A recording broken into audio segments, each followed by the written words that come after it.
Еңбек және халықты әлеуметтік қорғау министрі Тамара Дүйсенова әйелдердің зейнет жасы әр бала туған сайын қысқаруы керек деген депутаттың ұсынысына қатысты пікір білдірді. Еске сала кетсек, кеше мәжіліс депутаты Аманжан Жамалов әр туған бала үшін әйелдердің зейнет жасын 2 жылға қысқартуды ұсынған болатын. Тамара Дүйсенова бүгінде аналар зейнетке ерте шыға алатынын атап өтті. Ондай норма заңда бар дейді. Бүгінгі қолданыстағы заңда 23 жасқа толған 5 баласы бар әйел зейнетке ерте шыға алады. Бізде ана жұмыс істегеннің өзінде, алайда 4-тен артық баласы болса, онда оған 12 жыл еңбек өтілін мемлекет береді деді. Алайда әйелдердің зейнет жасы әр бала туған сайын қысқарса, олар өте төмен зейнетақы алуы мүмкін.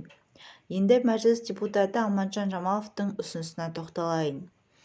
Бүгінде елімізде зейнетақы еңбек өтілі мен табысына қарай есептеледі. Ол заңда жазылған. Бұл мемлекеттен берілетін зейнетақы. 1998 жылға дейінгі еңбек өтілі болмаса, олардың балалары көп болғанына қарамастан есептелмейді. Сондықтан жоғарыдағы мәселе азаматтардың жинақтаушы қорында қаражатының көп болуына байланысты. Егер жинақтаушы қорында қаражат болмаса, еңбек өтілі болмаса, зейнетақы да төмен болады, деді Тамара Дүйсенова.